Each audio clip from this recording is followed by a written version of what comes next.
Hey everybody, welcome back to another episode of the Human Side of Learning and Talent Technology. I'm Bennett Jensen, back with Chris and Tiffany. We got Chris back in the seat this week after he was vacating the premises for a nice week of vacation last week. That is correct. Welcome back. Good to be back. Yeah, we're glad to have you back. Dave and Tim were great, but it's nice to have the original band back together. Yep, there you go. That's good. So today we're going to jump into a new topic that we really haven't touched on much about integrations.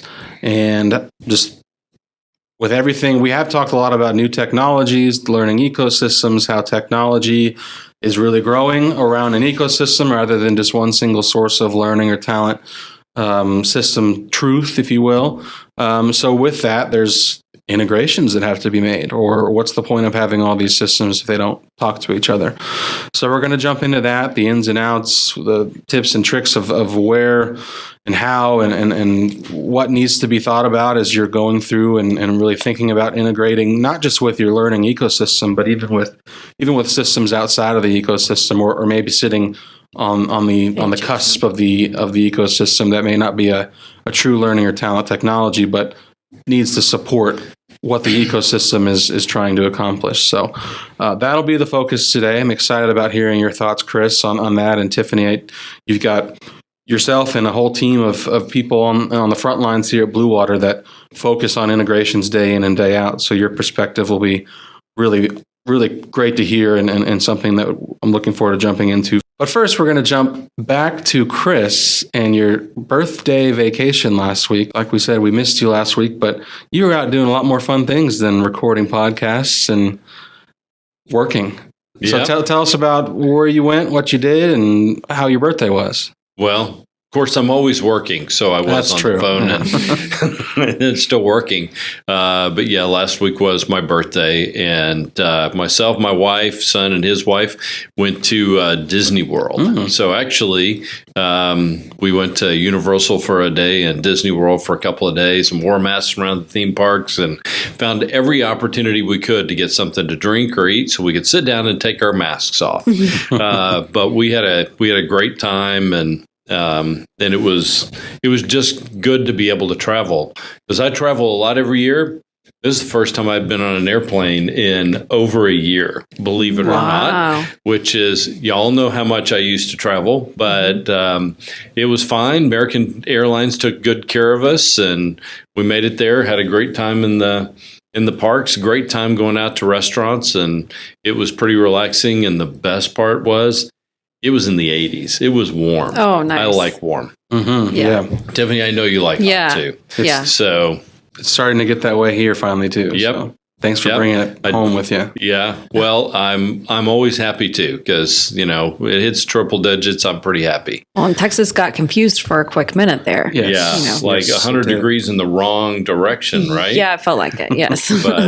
But it was good. So got stuck on Rock and Roller Coaster. For anybody who knows Disney World, we got stuck in there, and then they had to walk us out, which was actually pretty cool because they had all the lights on inside.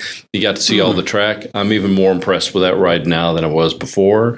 We got to do the new Star Wars Rise of the Resistance, which was the most awesome ride I think I've ever been on. It was incredible. So you guys are big Disney fans. How many times a year do you usually go? Well, in the last year, I haven't gone at all. Right. But when we've got conferences and events, and gosh, I'm there 5 or 6 times a year because conferences, events, and in fact, my wife and I figured out this last time that the last time we actually went to Disney World on vacation was when we took when we only had 2 grandchildren, and the 5-year-old was at that point in time 2. So that was 3 years ago. Oh, wow. Yeah. That was the first time we'd been on vacation. The rest of the time, where I'm always there on business for some reason. So, but anyway, we had a great time. Got to go to one of my favorite restaurants for dinner, and but it was good to get on the plane, good to come home, and good to be back in Texas.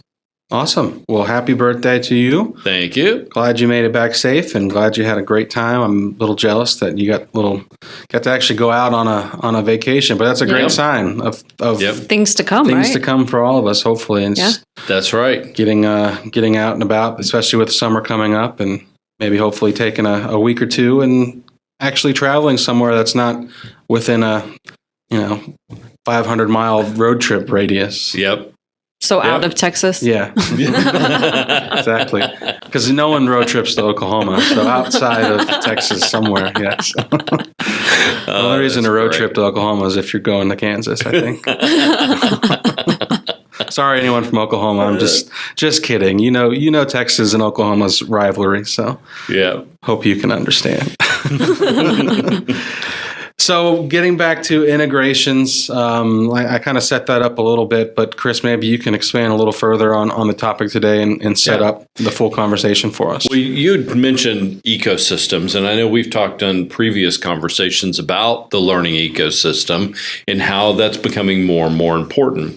And as companies are evaluating learning technologies, another big topic we've been talking about for the past couple of months, they're finding that they have lots of disconnected pieces of technology that are focused on learning. So you might have an LMS, you might have an LXP, you might have another type of learning delivery technology or some mechanism to track on-the-job training that's not connected with systems, or those systems connecting back into HR on the talent side. How is performance information, conversations being monitored or measured, or even on the recruiting side, if we're in a recruiting process or we're making hires, how do we feed back into the onboarding process? There's different tools for that. So now you're beginning to talk about not just, well, hey, I want to connect my HRIS and my learning management system, and that's it. No, we're actually looking at connecting, double digits worth of technologies together, not because we want to report commonality, right? Because we could just set up a separate data warehouse, drop data over there, everything's going to be fine. No, this is really about important data that's required for decision making and actionable data that's going to move inside a system. Because if we take on the recruiting side, I've gone through the entire recruiting process. I've moved to onboarding. I've got to send triggers back over to HRIS or to a ServiceNow type application that's going to provision everything that I need as an employee. Well, those type of things are traditionally have been manual, but now how do we connect them together? Because I've hired somebody, I've gone through onboarding, HR onboarding, not learning onboarding, HR onboarding, and now it's going to go trigger the procurement of equipment, resources, communication, phone, whatever it might be. That connectivity, which has been manual, people are looking now, how do I integrate that? And then where's the feedback loop from my provisioning system back into my learning system that actually gives me information to be able to go take me to the next step? Then we've got all the virtual tools, the Zooms and the Teams, and how do I integrate? Even I've seen people trying to integrate Skype and WebEx and all these other new virtual ways of being able to meet, virtual event tools and software, which all become part of that learning experience. So the ecosystem now has been unveiled, so to speak. So now we've got a lot of people that are looking and saying, wow, I really do have a big ecosystem of connectivity, but it's not actually connected, right? There's connected because one employee may use 4 or 5 systems. We've got to begin to get that back together. And I think for the topic today, one of the things that we want to be able to help people out with is the recognition that there's a lot of opportunity for integration, but these things aren't necessarily simple. They're not that typical, I want to do an integration between system A and B, and it's just going to happen, because most of the integrations are not preset with a lot of the technology that exists out there. And even where it is, you still have to make decisions about what data you want to use. Because if I'm, as an example, taking a Cornerstone LMS and want to integrate it with a PeopleSoft HR system, you still have to determine what data you want. Why? Because everybody has customized their PeopleSoft HR system. It could be an SAP or an Oracle or a Workday or whatever system that you want to look at. It's all customized on the HR side, so that actionable data has to be custom. So even though vendor A has a path to be able to integrate with vendor B, you still have to make decisions in that process. So this is not something to take lightly or to think integrations are going to happen right away. You do have to plan for them. Now, the good side of this is I plan for them. I know what the business impact is. I can go create a business case. Sure. And so even though an integration might come back and it's $2,000, $5,000, $10,000, or Bennett, I've heard you talk about $20,000 to $30,000 integrations, the value of that integration to the business is far greater than that initial cost. So it's about creating that business case to be able to pull it together. So I think as we begin to kind of unfold today, we can talk a little bit more about, well, what are some of the complexities and why does this happen? And why, again, are we seeing this as being really important? It's because the recognition of the ecosystem. And we can see through COVID and through all this virtual world that people are recognizing, man, I've got a lot of learning technology, got a lot of talent technology. They're not connected together in a way that's going to make sense for me, and it's not going to help me be more efficient and productive. So now how am I going to go get that done? I hear a lot of clients talk about wanting the out-of-the-box integration, and I want to highlight that while the out-of-box integration makes it easy, quote unquote, because it's already taken you past all the decision points, right? It's going to bring a certain amount of data to a certain field set to in a certain way, and that's it. There's no decision making. But what I find with a lot of clients is sometimes you get into those integrations, they're like, but I needed this, or but I need it to be like X, Y, and Z. And so it's not always about the out-of-box integration, but it's about the access to integrate and then having somebody in the middle to build out that integration. And I think that a lot of people come into it thinking it's just an off-the-shelf thing when it's really, you have your access points. You need to go through the decision point of what is really the data? Why am I really trying to integrate this together? And how? So maybe there's a certain way that I need the data to come out of one system and into the other. We can do that through the integration instead of it being a manual effort at any point in the process. I think from what we've seen going on the out of the box integrations, a lot of the technology vendors will understand from their clients what systems are most commonly, what HRIS systems are most commonly used, what, other platforms, performance, if they're not integrated or built into the same tool there or whatever that may be, and build out some out-of-the-box integrations just to make life easier for the client. But like you said, they're out of the box, so there's not much wiggle room on what fields you can bring in, what data's coming in and out, and when a client has a specific need or says, yes, this is great, but I also want to add custom field X, Y, and Z. Oh, actually, you can't do that because it's pre-built and it's out of the box, and now your hands are tied. So just understanding that before you go one way or the other, I think is really important. Like you said, Chris, kind of building that case and saying, okay, this has to be done. How can I do it? Why do I need to do it to support the business? And is there a return on investment? Is that $20,000 I'm about to spend saving 40, 60, 100 grand in other places of the business because people can get to the system quicker or find data quicker or make decisions quicker because of that integration. So I think there's a lot of things to think about when evaluating, what the best route to go is.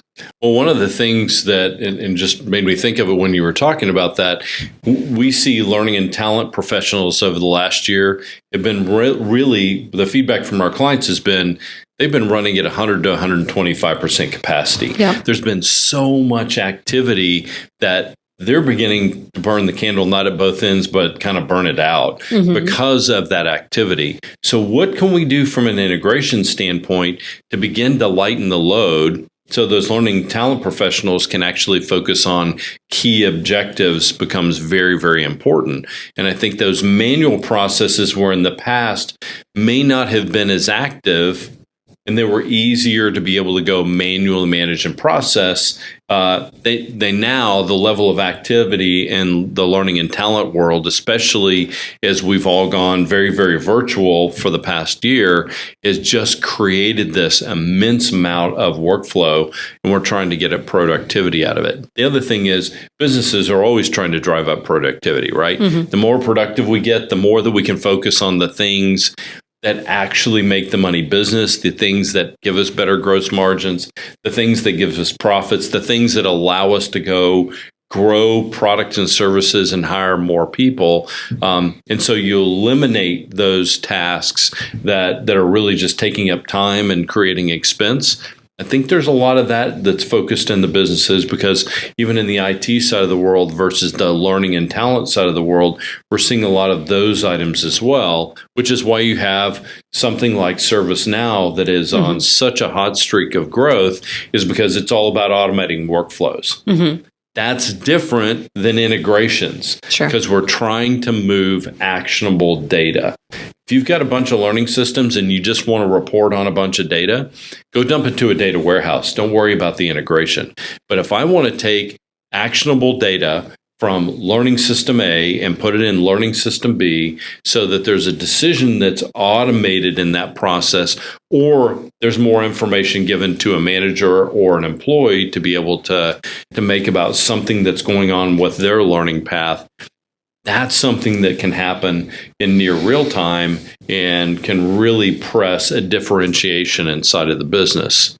So I think one of the things, and I know Tiffany and Bennett, y'all are both, you've got engagement and interaction in different sides on this, but what are some of the things that people run into that causes real difficulty in integration, or let me say, causes surprises in integration where they thought, wow, this is going to be really easy, but now it becomes much more complex? What are 2 or 3 things that create those complexities or surprises for clients? I think one off the top of my head, there's 2 off the top of my head. Cost. I think internal and external costs are a thing that people get surprised by. Internal costs being IT time, resource, bandwidth, being able to do that. And that goes into my second point. But the second, external costs, it takes decent amount of time for a vendor or a consulting partner to go through that process, to build the APIs or build the flat file feed coming into or out of that platform. And there's a lot of back and forth. There's a lot of iterations. There's a lot of testing, because it has to be built out properly before it can go to a production environment. So there's just more time than people think to get that done. My second one was that the fact that they need to rely so much still, even though they're going out to a vendor or partner for this integration, how much they still need to rely on their internal IT team. Because at the end of the day, they're integrating with a system that's owned by, or 2 systems that are owned by that organization, but one of the systems being a platform outside of what that ecosystem is currently supporting. So there's people within their IT team that have to be supporting and actually take a pretty large role in the project to be able to support that full integration build out. Typically, if it's a plug and play out of the box, if it's something like that, probably not. But if it is a very custom API or custom type integration, there's usually some interaction from the IT team that is forgot about until the project actually starts, unless they have a full service team that could potentially do it as an external partner. But so for me, it's assumptions, right? So clients that go into this assuming, oh, we could just connect those 2 things together, it'll be great, but without the analysis, right? What am I connecting together and what am I sending where? I have a lot of clients that jump in and they've got, 4, 5, 6, 7 integrations that they know that they want to do, but they haven't sat down and taken the time to indicate why and what is the data and why do I need the data in the new system. It's one of those things, just because you can integrate everything together doesn't always mean that you should. And so it's sitting down and having that conversation so that you understand what you want your end state to look like before just jumping in and ready to do it. Also, as part of that, it kind of lines out, what are you going to need to know on your side? If it's an out-of-box integration, great, no problem. If it's not, though, what IT resources are you going to need internally? Or do you need to bring in an external vendor to help support you in building whatever it is you have to do to bring those pieces together? So I think it's a lot of assumptions is usually where the complexity comes in. So 2 big things I heard from y'all is that any of our listeners are out there planning is don't make assumptions. Really go dive in deep to what you want to do. And the other is be very, very aware that the IT department's going to have a role in this. Sure. And that you need to work through the process with them in order to make sure that they've got time and resources and activity available. Before you jump in. Before you jump in. Yes. Before you jump in. Yeah. The earlier they can know about and plan for and be a part of the scoping or discovery conversations, the better, because we've run into a lot of situations where you start the project, maybe the learning and talent team or the admins of the system are kind of in charge of that project, and they're going into it thinking, oh yeah, I can manage this. I'll be able to get the data out of that system we're trying to integrate with, or be able to pull the files and go, and then roadblocks hit or hurdles hit, and they don't have the access that they thought they did to be able to complete the full scope of the integration. So, and that just a third thing we could say is timelines. A lot of people. Usually you think of wanting to have an integration at that time of need, so you want it done as soon as possible, right? And so, I want this integration done. Let's get this started. Let's start in the middle of the month, and we'll be done by the end of the month, right? It'll take 2 weeks, right?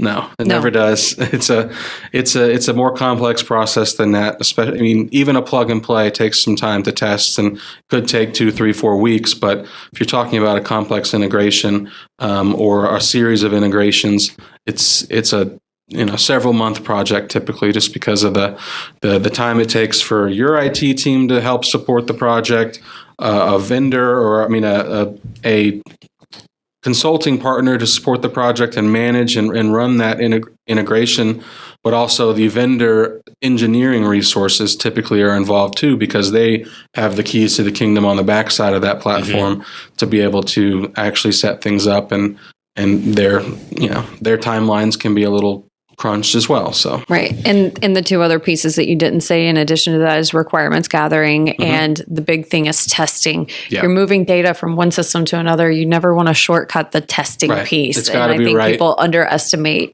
the effort it takes to go through that. Yeah. So, I was just going to say, it's not an iterative process in production. It's got to be 100% there before you click that, go live button, basically. So it could take several rounds of iterations, and then every time you iterate that process, those resources that took a little time to get a hold of, or at least get moving on that, they'll have to go back and make some changes depending on the errors that you encounter. So, and those just add up over time. So when the goal of prior planning prevents piss poor performance. Oh, you got it right. I heard rumor y'all were talking about that last week. Been tried. In that, prior planning prevents piss poor performance. Just one thing each. What's the one thing that you would advise a client to think about or to do in preparation for any integration? Know the data that you need in the system, or as part of that integration before you going into it. Don't rely on any other outside party to help tell you what data is required. They'll help tell you all the requirements and all the what's needed and how to put that all together. But being able to have some kind of documentation of this is the data I need in order for this to be successful, in order for this integration to really support what I'm trying to do. And then, the vendor or someone like Blue Water can handle the rest. So create your system integration diagram or your system interaction diagram before you jump in, is what you're saying there. And I completely agree. I think that's the number one. And two, make sure that you understand the resources that are going to be required to complete the work. Both your side and any other, from your vendor, from your partners, whatever your ecosystem is it something you can do all in-house, or do you got to bring other people in? Find that out before you sign up for it, so that you know really what you're jumping into, so that you can plan appropriately. So know your data, know your resources. Yep. That's pretty key. That's it. Anything from you that we left out? For me, I would say when you're in the planning and you know your data and you think about your resources and you're going to do an integration, this is not the opportunity to say, well, I'm just going to move all the data. Ah, Be very focused on what the business objective is and what you're trying to accomplish in that process. Because you don't want to say, well, I'm actually trying to get these 3 things to trigger, but oh, wow, while I'm there, I could just move 100 pieces of data. No, now you complicated this to the point that you really won't achieve what your initial objective was. And I think that we've seen that happen before. So, limit the focus of the data to meet the business case that you've put together for why you want to do this integration in the first place. that's good. I like that. Absolutely. Well, I think there could and should be more to come on this, because I don't know if we've covered everything that we'd want to, or there's just so much to talk about when it comes to integrations, conceptually all the way down to specifics and what you need to be thinking of. Does an API integration make sense? Does a flat file integration make sense? And what are the pros and cons of an out of the box versus custom or complex build out? So we'll probably be back in a couple of weeks with some more information. But I think this has been great. I appreciate just the discussion on integrations. Looking forward to what's next. If you liked what we were talking about today, please feel free to comment or subscribe or both, and let us know what you want to hear about. If you have any questions on this, if we can help you in any way, whether it's as Chris and Tiffany and myself are mentioning kind of on the upfront of what does this all mean, or you may be stuck right now on trying to integrate 2 systems together and not getting any support or not knowing where to go. We're always here to help. So we look forward to you tuning in next time. We appreciate you tuning in today. Chris, Tiffany, thank you. Thanks. We'll chat again soon. Thanks for tuning in to the human side of learning and talent technology. We'll catch you next time. Thanks.